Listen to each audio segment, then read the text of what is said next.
Halo chess lover, welcome to my channel. Di sini baik, semoga kalian juga dalam keadaan baik.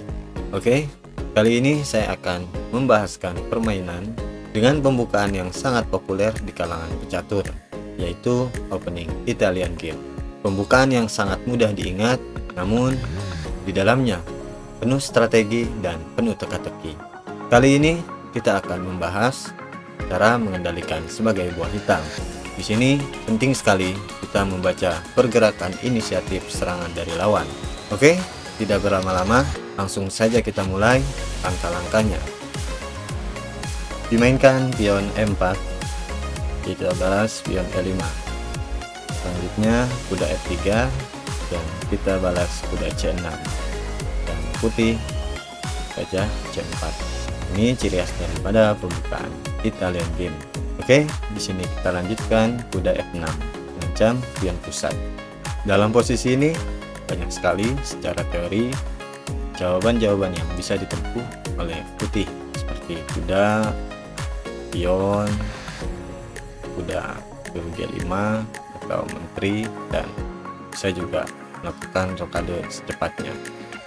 Di sini kita bahas putih rokade, membiarkan pion sentral dipukul oleh kuda. Ini bukan suatu kerugian untuk buah putih.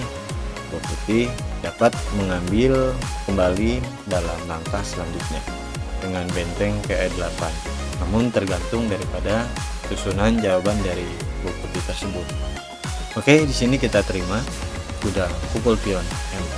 Nah, di sini bisa kita perhatikan jawaban terbaik dari buah putih ada dua di sini, yaitu pion D3 atau gajah ke D5.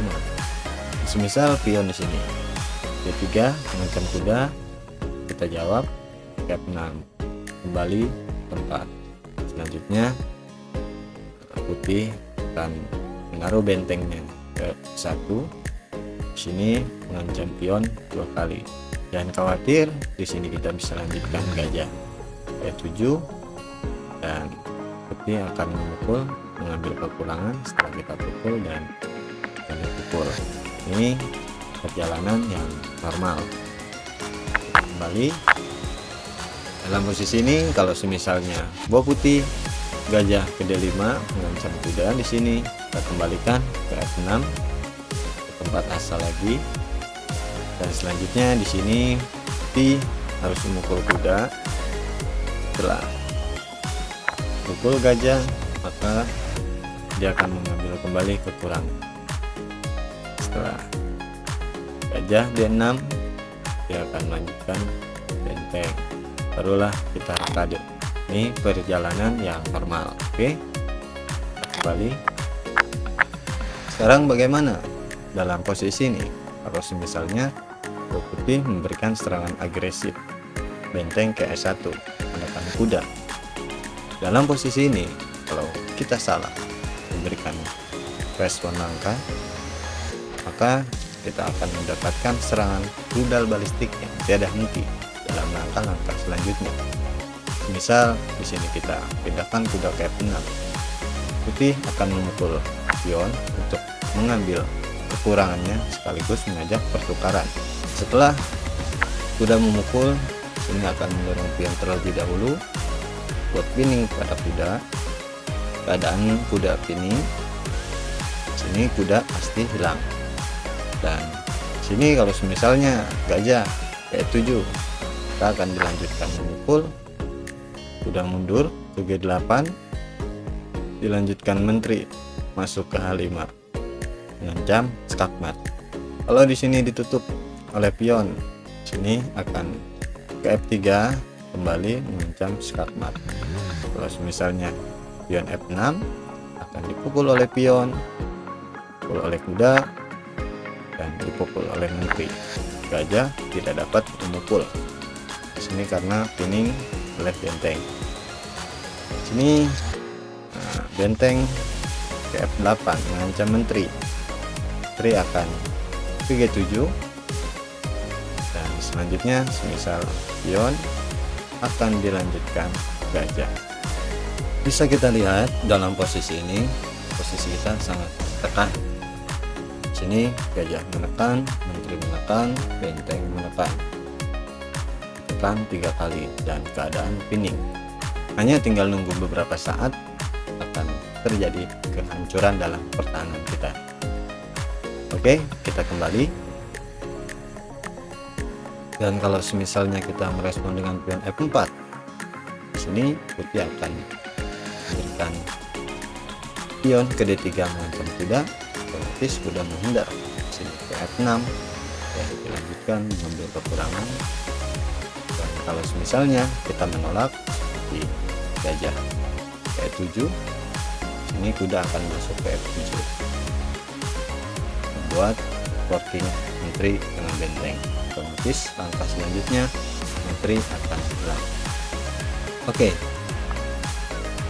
dalam posisi ini kita berikan langkah pion D5. Kita mensupport kuda sekaligus mengancam gajah. Di sini gajah tidak bisa memukul atau kuda memukul pion atau benteng memukul kuda. Ini akan menjadi kerugian untuk buah putih. Di sini buah putih opsi terbaik bisa dengan gajah ke B5, menghindari ancaman pion dan membuat pining pada kuda. Dan selanjutnya di sini ada ancaman untuk memukul pion yang berada di E5 ini. Jangan khawatir, ini kita bisa lanjutkan dengan langkah gajah. Bagaimana kalau misalnya di sini kuda memukul pion? Otomatis di sini mengancam kuda 2 kali dan akan memforcing. Nah, dalam posisi ini langkah penting lawan memberikan kesempatan kita untuk menyerang, yaitu gajah memukul pion F2. Ini kita pukul, gajah menghindar. Di sini kita jangan terburu-buru memukul benteng, kita amankan raja terlebih dahulu. Sekarang kita bisa lihat benteng lawan masih terancam, dan di sini apakah putih menghindari ancaman atau memindahkan benteng, atau di sini memukul kuda.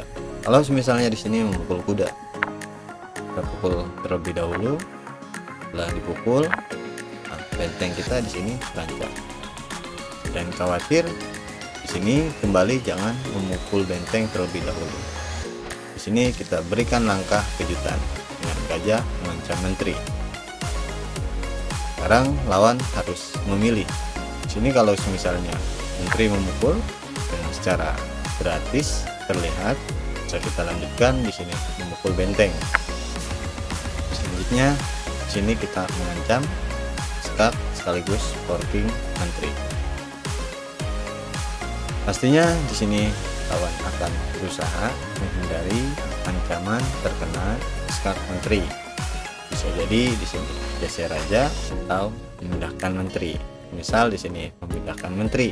Di sini langkah penting kita masukkan menteri ke H4, dan selanjutnya kita mengancam, memberikan cek sekaligus working menteri. Dalam posisi ini langkah apapun dari lawan akan mendapatkan skakmat dalam beberapa langkah berikutnya. Misal di sini lawan mengancam kuda, sudah skak menteri. Atau di sini lawan di F1, ini sama saja. Atau di sini menteri F3. Nah, di sini kita lanjutkan kuda F2 skak. Jangan menghindar di sini. Kita lanjutkan dengan kuda G4, kembali mengancam memberikan skak. Misalnya di sipul benteng. Nah, skak di sini jangan menghindar, kita pukul gajah terlebih dahulu. Ya, di sini semisal raja memukul gajah, ini bisa kita lanjutkan benteng skak. Misal raja pindah ke D1, kita lanjutkan skak, menteri tutup dan putih kena skakmat.